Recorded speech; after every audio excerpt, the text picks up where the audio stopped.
Today we're making one of the most iconic dishes in the somewhat excessive but extremely necessary Chinese cuisine, spring rolls. Crispy little things of steamy goodness you can make in a jiffy, while you keep your pockets full of cash. Ingredients are plain Jane, nothing fancy. A bit of garlic, a few dried shiitake mushrooms, fresh is good too, or use wood ear if you want. A generous knob of ginger goes a long way.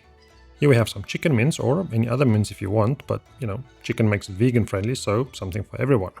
A good bit of white cabbage, a somewhat of a fat carrot, scallions or spring onions depending on your IP address, optionally yet extremely necessary MSG, especially with Chinese food. A little bit of good quality soy sauce, cornstarch, not corn flour, and sesame oil. All your Chinese favorites in one place, going into one of these spring roll wrappers you find in the frozen foods aisle in most supermarkets. We start by rehydrating about 6 shiitake mushrooms in boiling water. Set aside for now while we prep the rest of the goodies. Mince up 1 large clove of garlic any way you want. Chop, grate, squeeze, whatever makes you happy. Follow up with 2 tablespoons or 30 grams of peeled ginger root. Cut it into thinnish planks, then strips, then across into indiscriminately small pieces. Next we cut 1.5 cups or 150 grams of carrot into thin planks, then line those planks up into a few stacks. Cut the stacks into thin strips across the width and into a bowl it goes. A quarter of a small cabbage or about 150 grams gets taken apart into more manageable pieces. Remove the tough bottom bit, then slice thinly across into the same size strips as the carrot. Add the cabbage to the carrots before moving on to the scallions. Give a quarter cup or 25 gram scallions a wash, and with no particular snobbishness, simply chop it up as fine as you like. Place to the side on its own in a little container for now. The shiitake mushrooms should be hydrated and ready to slice into thin strips. Drain and slice as thin as you can for even distribution. Once sliced, add the mushroom to the carrot and cabbage strips to hang out a bit. If you have a wok, then great. If no, no worries. Just heat a pan on a high heat and add a touch of cooking oil. Add 1 pound or 450 grams of chicken mince or whatever mince you're using to the wok or pan and start searing it and breaking it up as it cooks. You want to make sure to get a good bit of color on it before adding the ginger and garlic. If stuff gets a bit dry, just add a touch of oil. Keep moving and cooking and taking care not to burn the garlic and ginger. Add the veggie strips, keep tossing, frying and moving everything around until the veggies start to soften. It should only take a minute or so. Mix 1 teaspoon or 4 grams of cornstarch with 2 tablespoons or 30 grams of soy sauce into a slurry, then add that to the wok. Followed by 1 teaspoon or 3 grams of MSG if you're using it. Cook for 30 seconds more, making sure everything is cooked, and coat it with the soy sauce. Chuck in the chopped scallions, give it a quick mix, then in with 2 tablespoons or 30 grams of sesame oil.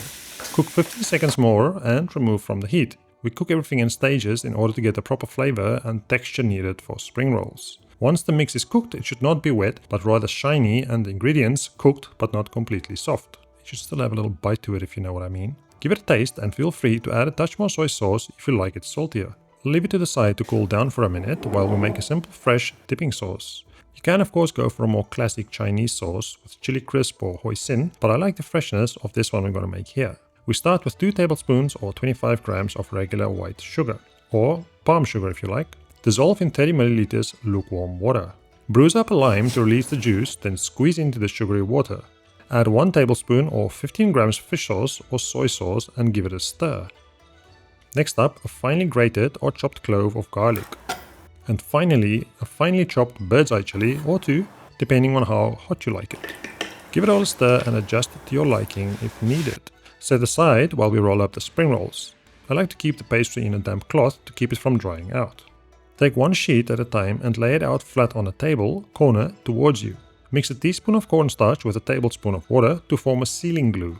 Place the mix into the wrapper, just below the center towards yourself.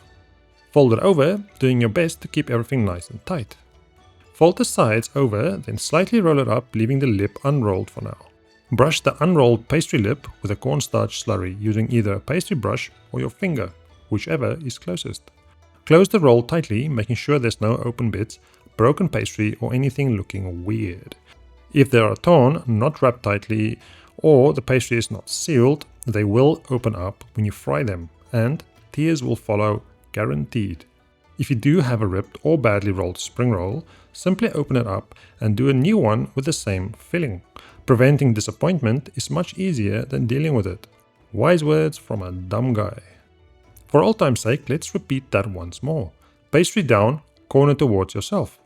Filling in just below halfway. Fold up tightly to halfway. Edges in tightly, but gently. Roll up, keeping tension, leaving a lip.